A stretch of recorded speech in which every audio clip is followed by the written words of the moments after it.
Hey, welcome to week 4 of the Math ACT prep class. We're going to start out with something called function notation. Okay, so we've got a little chart here. If you need to pause it and make that, draw that chart, that's fine. But let's just talk about some reasons why we use function notation. So why do we use function notation? So here's the old way, okay? And this is the way that we kind of originally started learning about functions. We used to write things like this: y equals 3x plus 2. Okay, that's the old way of doing it. Now, what's the new way? Using function notation. So the new way, right, we're going to call this FN for function notation. The new way we would write this is f of x equals 3x plus 2. Okay, very, very similar. Instead of y, we have f of x. Now, why do we use this? Okay, this is where the reasons come into play. All right, first reason is it gives the function a name. Okay, it gives the function a name. Okay, for example, in this function here, this function's name is f. Okay, that's what that first letter means. This first letter is its name. All right, we don't know the name of this function. I could have a whole bunch of other functions like y equals this, y equals that, y equals this, y equals that, and I wouldn't be able to tell the difference between them. Okay, with this one, I'm like, yeah, there's f, there's g, there's h. So if it has a name, I can refer to it. Okay. The second thing that function notation does is it tells us which letter is the variable. Okay, it tells us which letter is the variable. And the variable is always this letter that's inside the parentheses. Okay, it's not f times x, it's f of x. It's a function f of the variable x. That means every time when I see over here an x, I know that's a variable and not like a constant, because sometimes we have multiple letters and sometimes they mean variables and sometimes they don't. Okay, so that's one of the reasons that we like it. All right, so here's an old thing we used to say. In the function 3x, or excuse me, y equals 3x plus 2. So in the function y equals 3x plus 2, when x is 4, then y is, let's see, if x was 4, it'd be 3 times x. That's 12 plus 2 makes 14. So y is 14. So all I did was plug in x equals 4 there. And I found out that the y would have to be 14. So the old way, right, we're talking about the old way here, would say all those things. In the function, blah, blah, blah, when x is this, y is this. That's too much to write, okay? So in function notation, all we're going to say is that f of 4 equals 14. Okay, that's the same thing. I told you which function I'm talking about f.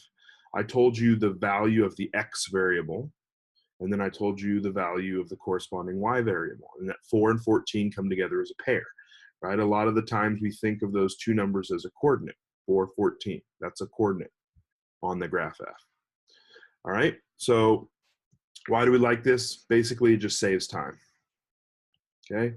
Anytime we can save time, we're going to do that as mathematicians. Okay, so one thing you got to remember, and this I'm going to put a big star by it, this is the basic idea of function notation. F of x equals y.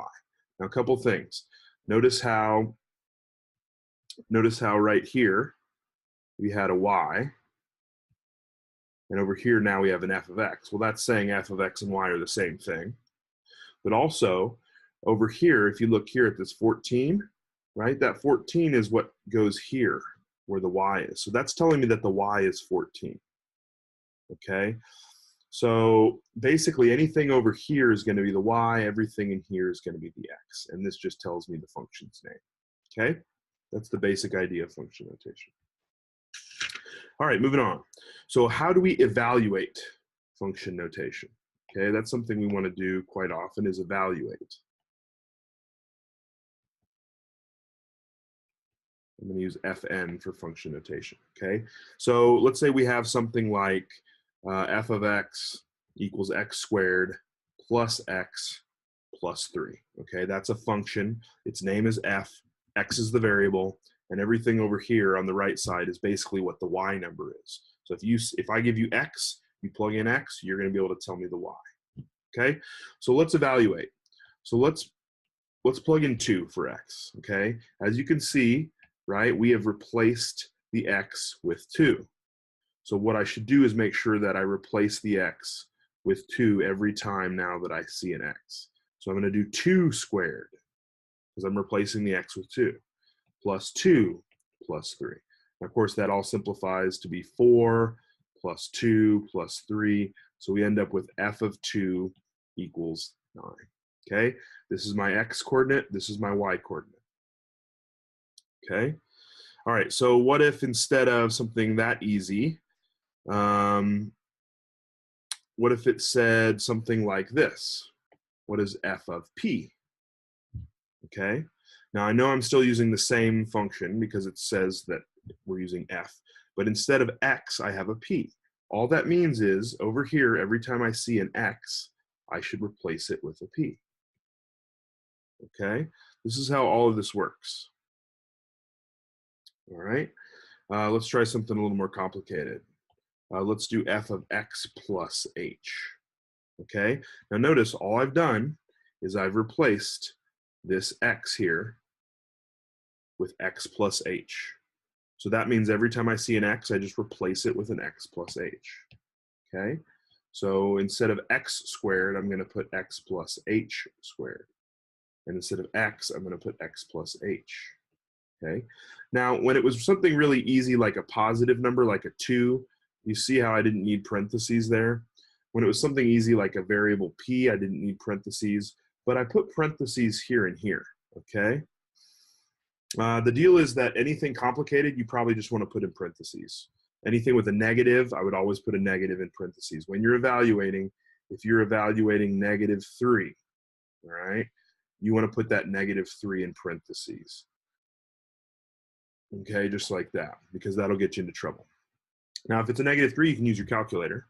If it's not, then you're going to have to kind of work stuff out. So we would have to actually work this out. So I would do x plus h times x plus h plus x plus h plus 3.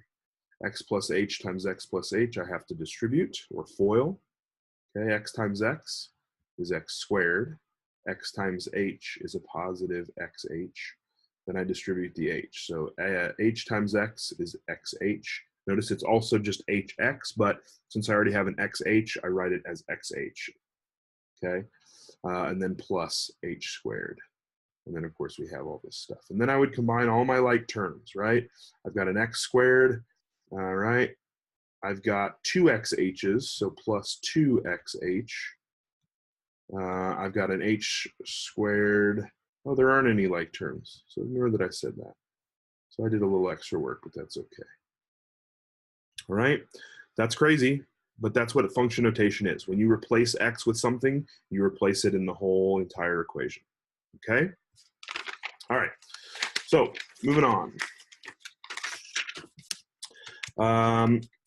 Just a reminder, f of x equals y tells me coordinates, or what we call solutions to the equation, or points on a graph, right? All these things kind of work together. Solutions, coordinates, graphs, equations, they all work the same thing. Here's the equation. We can talk about it as coordinates or solutions, or we can kind of draw a graph. So let's see some different representations. So let's say, for example, all right, f of -3 equals 15. Okay, I'm claiming that that in function notation is a coordinate. So what you're going to do is you're going to see that on the graph. Okay, this coordinate right here is, oops, just kidding. This coordinate right here is -3, 15. And I know that because f of -3 equals 15. So they'll ask questions like this. They'll say, what is f of 0? Okay, and you're supposed to look, okay, that tells me that x is equal to 0. Okay, they're giving me that information. They're asking me to find the y number. So all I got to do is walk along the x-axis here until I find x equals 0. And then it looks like the y coordinate that goes with that is also 0, because 0, 0 is on the graph. Okay. That's a basic example of using a graph to solve function notation. Okay. Let's look at another example here. Let's say we've got a graph, and it looks something like this. So there's x equals 10. There's y equals 5. Okay, so they could say, all right, what is f of 5? Okay, what are they telling you, x or y? They're telling you x. That means they're asking you for y. So you make sure that you find the location right here. See how x is equal to 5? All you got to do is find the y value. Well, the y value is also 5. So when x is 5, the y value is 5. So you would say f of 5 equals 5. Okay. Other thing they can ask is they can say, when does f of x equal 0? Now, what are they giving us there? Remember, if f of x equals y, and they replace the y with a 0, they're telling us that y is 0. So where on this graph is the y coordinate 0? Well, there's two places, right here and right here, right? So you would say at x equals 2 and at x equals 10. Okay, if they give you x, you answer the y. If they give you y, you answer the x. All right. Another example, this problem can be worked very similarly with a table. Okay, now that f of x could say y, or it could say f of x. All right, here's a basic table. Okay, 0, 3, 1, 2, 2, 1, and 3, 0. So the question is, what is f of 2? Well, you have to ask yourself, what did they give me? Did they give me x or did they give me y? They gave you x. So you have to find the y coordinate that goes with that x. So that is going to be 1. 1 is the y number that goes with 2. All right? Other kind of question they could ask is they could say, when does f of x equal 0? Okay, what did they give you there, x or y? They gave you the y coordinate. So you have to find the pair that has a y coordinate of 0. So you would say x equals 3 is the solution there. Okay, those are all basic types of things. Remember, if they give you x, then you have to answer the y. If they tell you y, you have to answer the x. All right, it's really, really kind of a basic thing. Here's a quick question. What are they asking for, x or y? They're asking for x because they give you y. Okay, if they give you y, they're going to ask for x. It's just how it works. Okay, that says for x there if you can't read that. All right, what if they say f of 2 equals, and they just leave it blank? What did they give you? They gave you the x. So what are they asking you for? They're asking you for the y value. Okay, very good. All right, moving on. So we've got these functions, right? F of x equals something, blah, blah, blah, blah, blah. And then we've got other functions, g of x, h of x. These are all function names, okay? They're really, really common, f, g, h. Sometimes they'll use things like p for price. P of x might be the price function. A lot of times the letters that they use represent an actual part of the problem. Okay, with that in mind, let's talk about the sum, the difference, the product, and the quotient of two functions. So we're gonna have two of these functions, okay? Now this is much, much easier than it sounds, okay? If you kind of understand function notation, you're gonna pick this up pretty quickly, all right? You're gonna be given two functions, let's say g and h, okay? So they're gonna give you g of x, maybe g of x equals x squared plus 10, as an example, and they'll give you h of x, which equals 3x minus 1. Okay, here's two functions, g and h. Okay, what they're going to do is they're going to ask you to find the sum. So how do you find the sum of these two functions? Well, what does sum mean? Sum means to add. Okay, now the way they're going to ask you is they're going to say something like this. They might say find g plus h. Okay, remember those are the names, g and h. So if they ask you to find g plus h, you should be able to do that. Okay, another way that they could ask you is to say, what is g of x plus h of x? That's kind of the same thing. They're just including the variable bit there. They're asking, what is g of x plus h of x? In other words, what is g plus h? All right, now the last way they can ask that is g plus h of x. And this one looks the most complicated because you're like, what is going on, right? There's like, why is it the parentheses here, then the parentheses there? It's just function notation, but this is the sum of these two functions, and then this is just telling you the variable is x, okay? So let's find the sum of these two functions. So we've got g of x equals x squared plus 10 and h of x equals 3x minus 1. So what is g plus h? It's really, really simple. It's whatever g is, which is x squared plus 10, plus 3x minus 1. You just add the two functions together. That's how you find the sum. Okay? Remember, we want to write this in terms of the largest power first. So x squared is the largest power. Then the 3x is the second largest power. And then we've got this plus 10 and minus 1. Those are both numbers. We actually combine those together to get a plus 9. So this right here would be the sum of g and h. Okay? All right, so let's look at the difference. Difference is the same exact thing, except we're going to subtract. How are they going to write difference? They could say, they could say g minus h. Okay, find g minus h. Or find g of x minus h of x. It means the same thing. Or they could do the g minus h in parentheses of x. Again, that's the difference of those two functions with the variable x. It's not times x. It just means the variable is x. Okay? All right, so let's try this one. We had x squared plus 10 is g minus h, which was 3x minus 1. Okay, now the reason I put parentheses here is because I have a group, and when I subtract a group, I have to make sure that I distribute this negative sign. Okay, only reason I put parentheses in there. So we get x squared plus 10. Now we're subtracting 3x, and we're subtracting a negative 1. So two negatives make a positive. So we get pretty similar answer, just a little bit different. We've got a minus 3x instead of a plus 3x, and this was a plus 1, so it adds to be 11.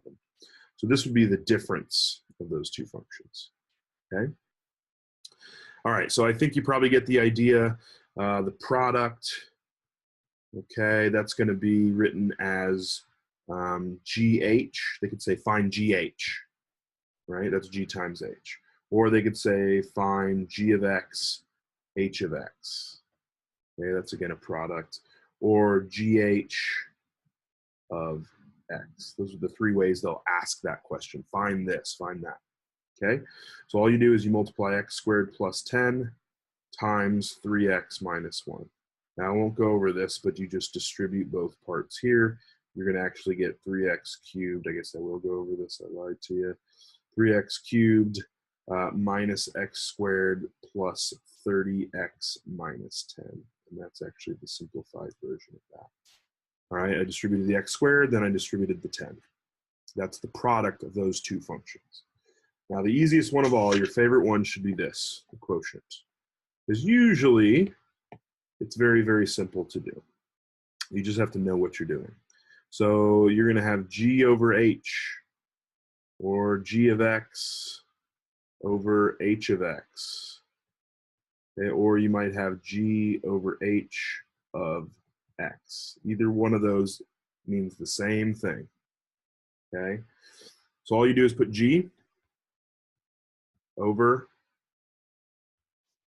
h.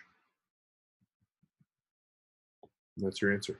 Unless you can simplify that, like factor and cancel, then that's all it is. Quotient's usually the pretty easy one. Okay. All right, so let's talk about evaluating one of these functions. So the sum, the difference, the product, or the quotient of two functions. We want to evaluate. All right, remember evaluating is where we plug in a number for x. Like we know x is 5, and so we evaluate. First off, let's try to do this using function notation, because that sometimes is tricky for students. So let's say, as an example, let's find g over h of 2. Okay, so first off, there's two options. you can plug in the 2 into G and plug in the 2 into H and then just divide those two. Or you can find G over H first and then plug the 2 in. It doesn't matter when you plug the 2 in, you just have to make sure you plug the 2 in. Plug it in at the beginning or at the end, it doesn't matter. Okay? So let's see. We already found G over H, right? That was x squared plus 10 divided by 3x minus 1. That's G over H. Now all we have to do is plug in the 2. So we get 2 squared plus 10 over 3 times 2 minus 1. What does that simplify to be? That simplifies to be 14. Right? 2 squared is 4, plus 10 is 14, divided by 5. 3 times 2 is 6, minus 1 is 5. So 14/15 is G of H of 2. So we'd say G of H of 2 equals 14/15, or 14/5. Now what if they ask for a coordinate? Remember, we're evaluating, we're using function notation. Function notation tells us coordinates, right? This is always your X number, and this is always your Y number. So this coordinate is a solution to this equation G over H. Or you could say 2 14/5 is on the graph of G over H, okay? Or it's a coordinate, right? You could find it on a table. Remember, all those things kind of mean the same thing. So just remember, the idea is that when you're evaluating, you can either do what I did, which is find the F, or find the sum or the difference or whatever. We did quotient just now, but find the quotient of the function first. So find the new function G over H, then plug in 2. Now alternately, okay, I'm going to show you that up here, is that I actually could have done this in sort of a different way. All right, I could have done it out of order. I could have plugged the 2 in first. So I could have basically found G of 2 and then found H of 2 and then divided them, okay? Remember, G of 2 is 2 squared plus 10, which is 14, and H of 2 is 3 times 2 minus 1, which is 5, and then I divide 14 divided by 5. It doesn't matter, you still get 14/5. All right? All right, keeping going here. We're going to move on to the next thing, which is composition of functions. Okay, composition of functions.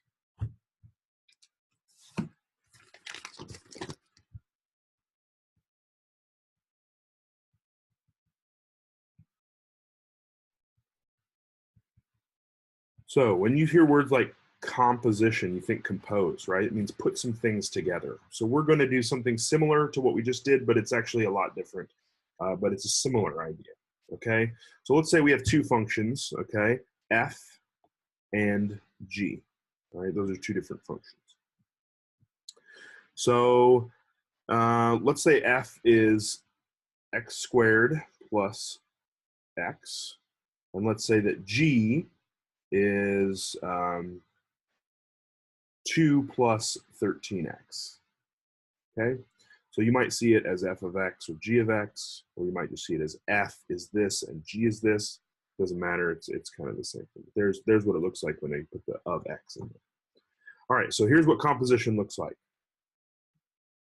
They're gonna write f of g. Looks like fog, but it's not. It's a little smaller than an actual O. It's the composition, all right? You might also see it as f of g of x, okay? Or you might see it written like this, f of g of x, okay? Now this way is the most, I would say it's actually the easiest way to understand what's happening here. So remember when we said, okay, if f of x is x squared plus x, then what is f of g of x, right? We know how to do this, okay? We took x and we replaced it with g of x, right? We took x and we replaced it with g of x. So that means I should have g of x squared plus g of x, right? We replace all the x's with g of x. Well, g of x is an entire function. So we actually put, instead of g of x, we just put what the function is. 2 plus 13x squared plus 2 plus 13x.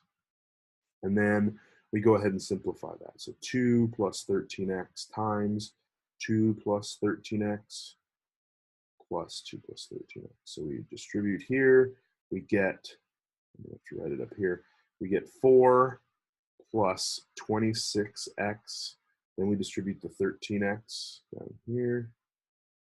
So we get plus 26x plus, let's see, 13 times 13 is, sorry, 130 plus 39, so 169 plus 169x squared. And then we have this at the end, so plus 2 plus 13x. Then you just put all your terms together. I've got x's and x's and x's. So that's 52, 62, 65. So 169x squared plus 65x plus 4. So that's the composition. But basically all you're doing is you're taking the whole thing g and you're shoving it in to f. Every time you see an x in f, you replace it with the entire function g.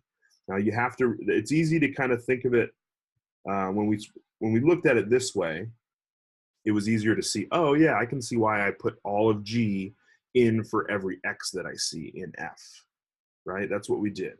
We wrote f, and then we replaced every x that we saw with the entire function g of x, okay?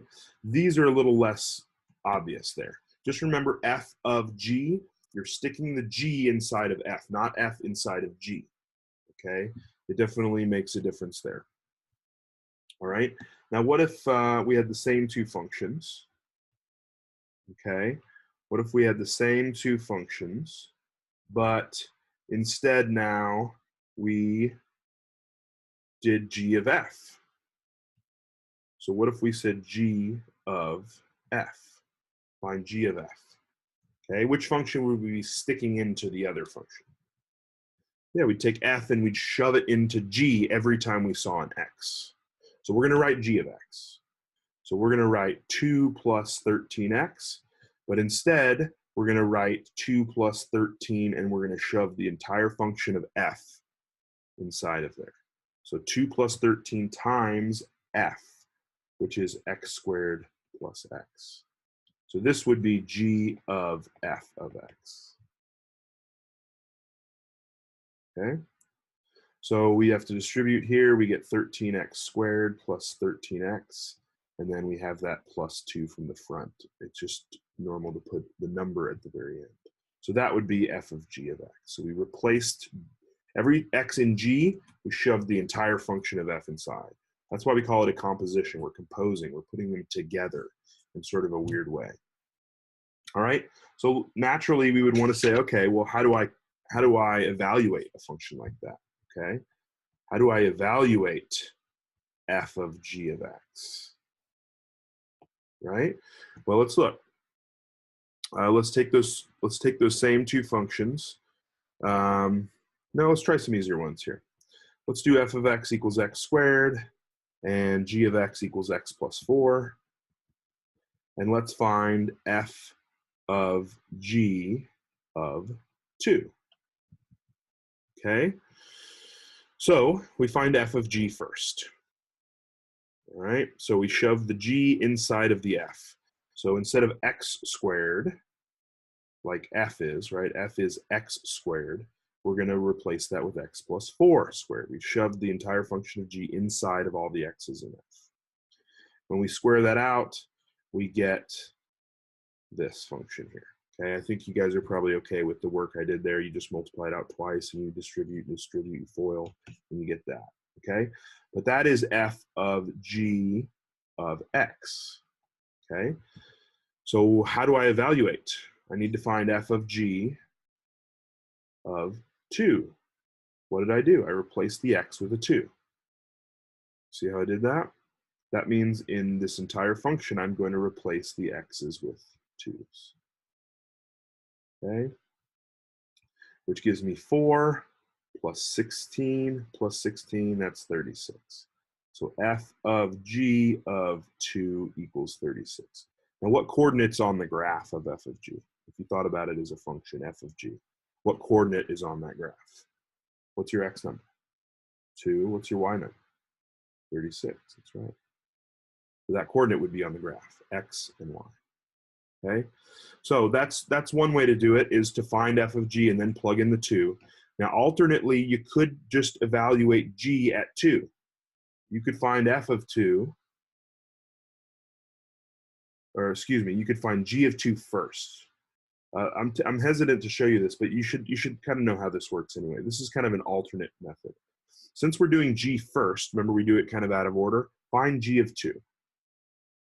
G of 2 equals 2 plus 4. Okay, I've just replaced the x with the 2, which is 6. So g of 2 equals 6. So what we do is we take the entire thing g here, which is 6, and we plug it in for every x that we see in f of x. So f of x is x squared. So what we do is we take the new number that we got from g and we plug it in for x. So f of 6 is 6 squared, which is 36. So we get the same thing. Just make sure if you do this part by part, you do f first, or excuse me, g first. Whatever the second letter is here, you do first. Then, so you plug in 2 into g, then you get whatever you get back out. So after you plug in 2 for g, you get a number back. That's your new input for f. Okay? Now, the reason that's important to think about, and the reason I even show you that, is because let's say I give you a graph. Okay? And here is f, and here is g. Okay? And I say, what is f of g of 3? Okay? Well, you're not going to be able to do this problem because you can't find f of g, the actual function. You're going to have to do it the way we just did it. You're going to have to find g of 3 first, and then whatever you get, you're going to then find f of whatever that number is. Whatever this number is, you're going to then plug into f. So you do g first, and then you plug it into f. So if you go 1, 2, 3, we're talking about g. So I look up here to this point here, and let's say this coordinate is 3, 2. Okay, the y number is 2. So we would say that g of 3 equals 2. Well, now I need to find f of 2, because that's my new input for f. So I go over to 2, and I go up here until I find this, and let's say this coordinate is 2, 4. Well, that means that f of 2 equals 4. So 4 is actually my f of g of 3. So you do g first, then whatever you get, you plug into f, and that's your composition. So just remember to start with the number that is, or the letter that is second, start with the function that's second, evaluate it, then whatever new number you get, that's your new number that you plug in for f. Okay, don't plug in 3 for f. You plug in whatever g of 3 gives you into f. Okay, so that's another way that you'll see composition of functions. Now, technically, I suppose you could see it as a table. And it could be something like this. Okay. And you could say, what is f of, I guess this would have to be f, and this would have to be your g. So what is f of g of 3? So remember, find g of 3 first. So g of 3 is 5, because when x is 3, y is 5. When x is 3, y is 5. Then you take that new number 5 and you say f of that number. So f of 5 is 7. So we would say 7 is f of g of x. So that's kind of ugly. F of g of x is 7. Sorry, f of g of 3. We put in 3. All right, that's the basic idea. That covers everything composition. Those are definitely problems you're very likely to see. All right, moving on. All right, inverses. Okay, so Inverses are things, they're two functions. What do they look like? Okay, if you look at two functions, let's look at two functions that are inverses of each other. So for example, my parabola here, okay? If I looked at its inverse would be this function here. And now how do you visualize that? It's just a mirror image across the line y equals x. If you turn your head sideways like this and you look at it, you'll see that it's kind of a mirror image of itself. Okay, that's one way that you can say, oh, these two functions are inverses of each other. When I graphed them, they were mirror images across that f of x. Also, if you look at the table, you'll know inverses because, right, if this function takes a 1 and makes it a 5, this function takes a 2 and makes it a 10, this function takes a 3 and makes it a 15, the opposite will happen on the table. Okay, basically the roles of x and y switch. Okay, now how do you find an inverse? Let's say we're given f of x equals 3x minus 1, and we want to know the inverse function. Well, you rewrite it as a y, okay, because f of x and y are the same. You switch the x and the y, and then you solve for y. So if I solve for y, I add 1 to both sides, I get 3y equals x plus 1, then I divide by 3. So y equals x plus 1 divided by 3 would be the inverse. Flip your x and y, solve for the new y, that's your inverse. Okay, that's actually the process of finding an inverse. Flip x and y, right? Flip around your x and y, then you just solve for y. And they'll call this, instead of y, they might put f inverse, so -1. F to the -1 of x. That's the notation for inverse. Okay? Now, why am I bringing that up? Because it has to do with composition of functions. If two functions are inverses,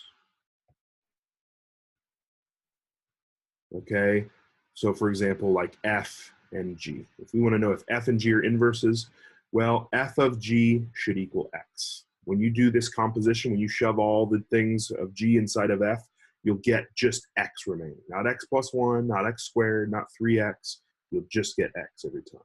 Also, if you look at g of f, you'll also get x. So a quick example here would be looking at the square root of x plus 1 and the function x minus 1 squared. Okay, the question is, are these inverses of each other? Well, let's use f of g. So if this is f and this is g, let's shove all of g inside of f. So the square root of x becomes the square root of x minus 1 squared. I shove the entire function inside. And then I have plus 1. That's the entire function f. The square root of x minus 1 squared plus 1. The square root and the square cancel, leaving you with x minus 1 plus 1, and minus 1 and plus 1 cancel and leave you with x. So it looks like they are. To really test it, you'd have to check the other way around, which would involve shoving the entire function of f inside of g, which instead of x minus 1 squared would be the square root of x plus 1 minus 1 squared, right? I replaced my x with the entire function f. The plus 1 and the minus 1 cancel. You're left with the square root of x squared. Squares and roots cancel to leave you with x. So yes, they are indeed inverses of each other. Remember, alternately, graph them both on your graphing calculator. Look at the table. You'll see that the tables are just flips of each other. So when 1 goes to 7, 7 goes to 1. Okay, that's basically all I can tell you about inverses. Okay, just a quick note here. Last thing we're going to talk about as in terms of function notation is three variable. Okay, so this function really says that z is equal to 3x plus 2y. See how we've got 3 variables now, x, y, and z?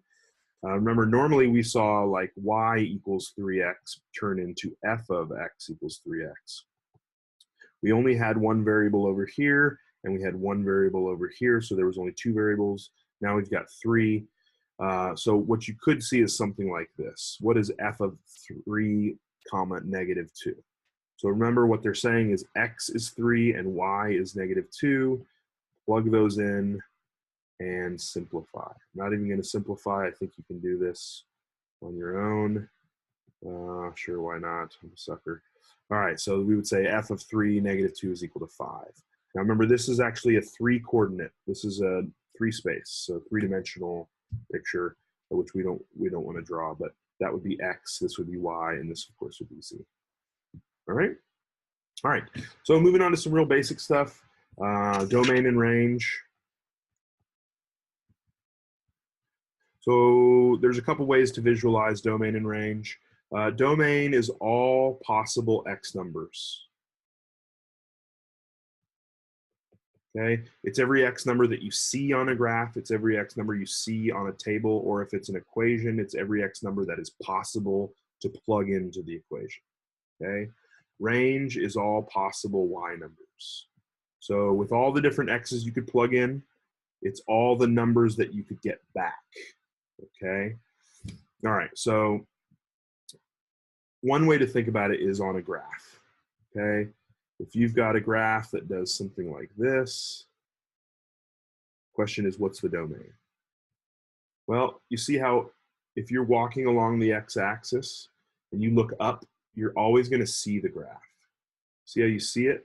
No matter where you are on the x-axis, you're going to see the graph. That means that every x number is possible. Like, think about negative 10. Yep, this coordinate right here, this is negative 10, 5. So yeah, negative 10 is part of our domain, since domain is all the x numbers. So we would say this is every x between infinity and negative infinity. Okay? Another way to write that would be all the real numbers. That's that R with a double vertical line. That's all real numbers. Or you could write the words all possible real numbers. You could write it out. Okay? Or sometimes we see it like this, everything from negative infinity to infinity. It just means everywhere left and right, all numbers are possible in this function. Now what about the y's? So that's the domain. All right, I'll do the range in red. So what is the range here? Well, the range, right, if you're walking along the x-axis, notice how you don't see it. If you're climbing like a ladder up the y-axis, you don't see the function anywhere until you get to right here. Now I see the function. It's right where I'm at, actually. It's on the ladder. So we start at 0. So remember, closed brackets mean you include the point. Curvy brackets, curvy brackets mean you don't include. Okay, curvy brackets don't, straight brackets you do include. So since 0 does exist, this point right here is 0, 0. So since 0 is a possible y number, we want to include it. So from 0 and all the way up, so we say positive infinity. That would be the range of my function. So one way to see it is as a graph, okay? That's one way to see it. Another way to see it would be to look at an actual function and say what numbers could not work, okay? So basically, as far as domain goes, domain is usually all possible numbers, unless you come across an issue. All right, we're going to call that number like a restriction. Like, let's say you can't plug in 5 for some reason because it does something bad. Well, let's look at the 3 bad things. So here's the 3 things that could go wrong when you're talking about domain numbers. Right, these are the rules you can't break. You cannot divide by 0. All right, that's one thing that would restrict a number from being in the domain. All right, secondly, you cannot take the square root of a negative number. Okay. Third thing is you cannot do the logarithm of 0, and you also can't do the logarithm of a negative number. Okay, so when you're looking at these kind of examples, you're going to have an equation like this, and it's going to say, what is the domain? What is the domain? And it's going to say of blah, blah, blah. So x minus 7 over x. Okay, the domain is every number, unless you do one of these 3 things. And in this case, we have the possibility of dividing by 0, right? Can you see if x was equal to 0, that we would be dividing by 0? That means x cannot be 0. So every number except for 0 is in the domain. Okay? Usually it's something more like this, a little more complicated at the bottom, x minus 6. Well, what number do I plug in to make the bottom 0? Well, that would be 6, right? So x can't equal 6, because when I do 6 minus 6, I get 0 on the bottom. And you can't have 0 on the bottom. So 6 would not be part of the domain. All right, another example would be if your function was the square root of 5 plus x, okay? We know that that can't be negative. So how do you figure out what numbers work? Well, you just set up a little equation. If it can't be negative, it has to be positive.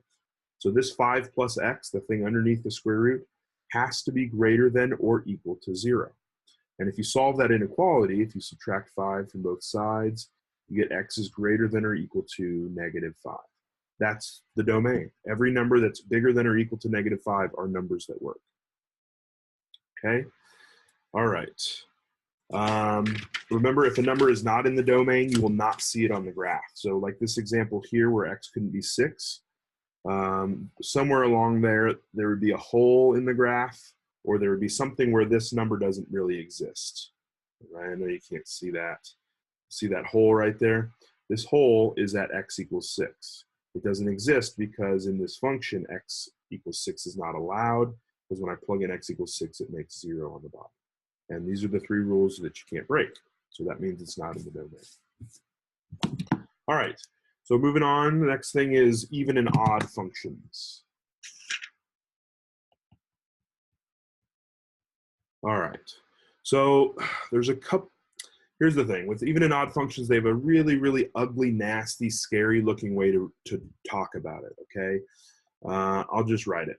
Even is defined as if f of x equals f of negative x, okay?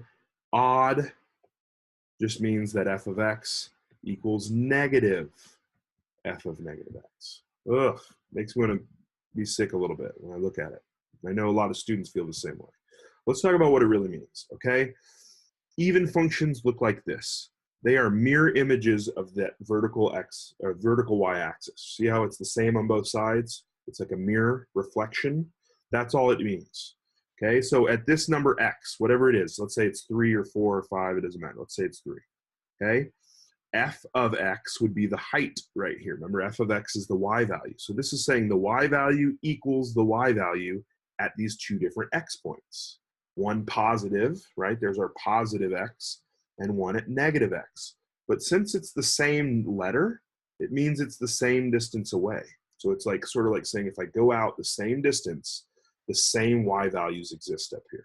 So that's all that they're saying, that the same heights happen at the same x value where one is positive and one is negative. That's all that even is saying. Okay? Odd is saying a similar thing, okay? We've got this positive x and this negative x, and all I'm saying is the y value equals the negative of the y value. So let's say the y value's up here, right? What does that mean? Let's say this is positive 3. That means the y value should be down here at negative 3. So things like this, like cubic functions. Okay, that's an odd function. Now, odd functions are rotational symmetry. So if I rotate this thing 180 degrees, you'll see that it's the same function, right? If you switch those points around, it's going to be the same function. So we say it has symmetry or rotational symmetry about the origin. Again, all I'm saying is that the y numbers are equal except they're opposite in sign. So over here at x, the height is 3. Over here at negative x, the height is negative 3. That's all I'm saying. Okay, so if you're ever asked by something you could graph, if you graph it, you can look at it really easily and say, oh, that's even, this is odd. So for example, absolute value function, even or odd? It's even. It's a mirror image across the y-axis. Okay. What about this function here? Y equals x. That is a odd function because if I rotate it around, it's the same function. If I reflect it across the y-axis, it's not the same function. All right, so let's look at an example to test whether a function is odd or even or neither. So basically, we're just going to pick a number, like 2, okay? We're going to plug in 2. We're going to see what we get. All right, 2 squared is 4 plus 2 is 6. So f of 2 equals 6. Then what you want to do is pick the negative version of that same number. So instead of positive 2, I want to plug in a negative 2. Plug it into the same function and see what happens. Don't forget plus and minuses can come together to make a minus. So we get negative 2 squared, which is 4. 4 minus 2 is 2. Okay, so f of negative 2 equals 2. All right, are those equal?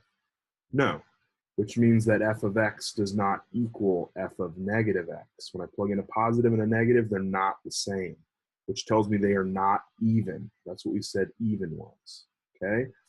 Is it the same thing but opposite sign? In other words, when I plug this in, do I get the same number but just a negative? No, 6 and 2 are not the same without a negative. So this is not odd. So we're going to say this is neither. Okay, let's look at another example. F of x equals x to the 4th plus x squared. Okay, let's do something easy like f of 1. All right, we get 1 to the 4th plus 1 squared. That makes 2. Right? 1 to the 4th is 1. 1 squared is 1. 1 plus 1 is 2. Plug in the same number, but just the negative version of it. So we get negative 1 to the 4th plus negative 1 squared. Now, if you use your calculator or you just think about how powers of negative 1s work, negative 1 times negative 1 times negative 1 times negative 1 makes a positive 1. And negative 1 squared is also a positive 1, so you get 2. So when I plug in an x and a negative x, I get the same number. Okay, that tells me that this function is even. Now, shortcut. See how powers of 2 exist? Like 2 times 2 and even powers? If they're all even, you're going to get an even function. If one is even and one is odd, you won't get an even function. Like, look at this. We have an even power and a power of 1. That's an even and an odd. That's why also we get neither. So that's a quick shortcut too. Now be careful. If you have something like this, x to the 4th plus x squared plus 10. 10, is that an even power of 0 or of x or an odd power of x? Well, if you think about it as x to the 0, which x to the 0 is 1, and 10 times 1 is 10, then yeah, you have all even. 0 is considered an even number in this case, okay? So if you have a number like 10 at the end, it's going to help. 10 makes it look like an even, okay? All right, let's look at an example of an odd power, all right? We have 3x to the 3rd minus x, okay? All the powers are odd, so it's going to be odd. So let's just see how to do it analytically. Instead of y, I probably should have put f of x. So all right, so let's do f of 1. Plug in a 1, what do you get? You get 3 times 1 to the 3rd minus 1 to the 1st. That's 3 minus 1, which is 2. If you plug in a negative 1, you're going to get 3 times negative 1 to the 3rd minus a negative 1. Okay? Negative 1 to the 3rd is negative 1.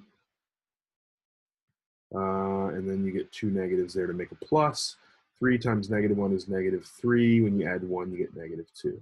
Notice how these numbers are equal but opposite in sign? That's what we said odd functions were. Okay? So you can just plug in a number there. You can look at all the powers and make sure if all the powers are odd, it's going to be odd. Or you can obviously graph it and look at the graph. Those are the three easy ways to do it. All right. Last thing in this lesson, we're going to kind of move quickly through it, is transformations. There's basically transformations are anytime we change a function. So transformers, right? Robots in disguise, they change. Anytime we change a function, we are doing a transformation. So there's 3 types. We're going to talk about a shift. We're going to talk about a stretch / shrink. They kind of work together, opposites of each other, but they're the same kind of thing. And then a flip. Okay. The way you can shift up, you can shift down, you can shift left, and you can shift right. Okay. As far as stretching and shrinking, you can stretch or shrink vertically, or you can stretch or shrink horizontally. And that's one we may not get to really. Flip, you can actually flip across the x-axis, or you can flip across the y-axis. Those are our reflections. okay? All right, now here's the thing to remember with shifts, it's always, always, always when you add a number. When you add or subtract, a number, you're always doing a shift, okay? When you multiply by a number, you're always doing a stretch or a shrink. And when you see a negative sign, you're always doing a flip. Be careful when you get something like 3x minus 7, okay? That minus 7 is a negative sign, but it doesn't mean it's a flip. When you multiply by a negative number, I should say. When you multiply by a negative, that's when you're actually flipping. Okay, so let's look at some examples. All right, so we're going to take the function x squared and we're going to transform it. Okay, we're going to move it around. We're going to do some things to it. So before I do this, I got to tell you a stupid story. All right, let's say you're at the mall with your ex, your ex-boyfriend or girlfriend, and your current boyfriend or girlfriend sees you there at the mall with your ex. They start throwing ice cream at you. They had ice cream in their hand. They're so mad they're throwing ice cream at you, right? You're dodging the ice cream left and right. Here comes the ice cream. You're dodging it left and right. They're so mad they can't even think straight. They're thinking backwards. Okay? So let's recap the story. You're at the mall with who? With your ex. Dodge the ice cream which direction? Left and right. They're so mad they can't think straight. They're thinking backwards. All right. Now, that's not really how the story goes. That's dumb. We know we would never do that, right? So we're not at the mall with our ex, but we are in a relationship, and relationships always have their ups and downs, but everything's normal, okay? So with that story, we are not at the mall with our ex, okay? We're in a relationship, and relationships have their ups and their downs, but everything is normal. All right, now why did I tell you that story? Because it helps you with transformations. When you have a function like this, a new function, x squared plus 7, or you have that same function as x plus 7 squared, right? Don't forget, I'm adding 7 here. When we add a number, we're always shifting. So this is going to be some kind of shift. Which one is with the x? Which one of the plus 7s is with the x? Yeah, the one on the right. See what's in the parentheses? It's also being squared. That is with the x. So that means we live under this with the x. So that means it's a left or right shift. Now think about a plus 7, right? On a number line, a plus 7 is to the right. So I would think intuitively, oh, I must shift right 7. But because it's backwards, we don't. We shift left 7. So this will be a shift 7 units to the left. Now remember x squared looks like that. X plus 7 squared is shifted over 7 units to the left. Okay, same picture, we're just to the left 7 units. Now, x squared plus 7, that is not with the x, okay? That is off by itself. When you're not with the x, it's either an up and down shift. So that plus 7 either moves it up 7 or down 7. Which way do you think a plus 7 would go? Normally, I would think like a vertical number line, a plus 7 would go up, a negative 7 would go down. Since it's a plus 7, we think it goes up. And does it? Yes, because it's normal. So yes, a plus 7 does shift it up 7 units. Okay, so real quick, if you had x squared minus 7, that is not with the x. So it's up and down normal. Normal means negative 7, which you think is down, goes down. So this does shift down 7. All right, what if you had x minus 3 squared? Well, it would look just like x squared, except it would be shifted right 3. Remember that minus 3 is with the x. When it's with the x, it's left or right, and it's backwards, okay? Make sure you notate this right here. This is kind of the key to all that. So that's your shifts, left, down, up, and right. Now this works for any function. If you had the function square root of x, and you looked at square root of x plus 3 minus 2, that plus 3 is with the x. It shifts it left 3. The minus 2 is not with the x. It shifts it down 2. So if here's your normal graph, right, we said this is left 3, down 2. We would go over 3 and down 2. We would now be looking at this function. So that would be the graph of this, okay? All right, so moving quickly, let's talk about stretches and shrinks. That's multiplying. So if we have this function x squared again, right? We'll use that as our basic example. All right, so normally from the vertex is at 0, 0. Now let's look at a function like this, where we have 2x squared. Or we have another function where it's 2 times x squared. We could also have one that's 1/2 x squared. Actually, you know what? We're not even going to talk about this one, actually. We're just going to stick to these two. All right. So we're multiplying by x. When we multiply, we're doing a stretch or a shrink, right? So the 2, are we multiplying the x? Is that with the x or not with the x? This is tricky. It looks like it's with the x, but it's not with the x, because the x is being squared and the 2 is out front not being squared. It would look like this if we were squaring the x, okay? So that means it's not with the x. Not with the x is up and down normal. So what that means is we're multiplying by 2. Normally when you multiply by 2, things get bigger. So we think stretch. And since it's normal, that is the way we're going to think about it. So this thing looks just like our original, except it's 2 times as tall. Okay, that's hard to see. Here's the original.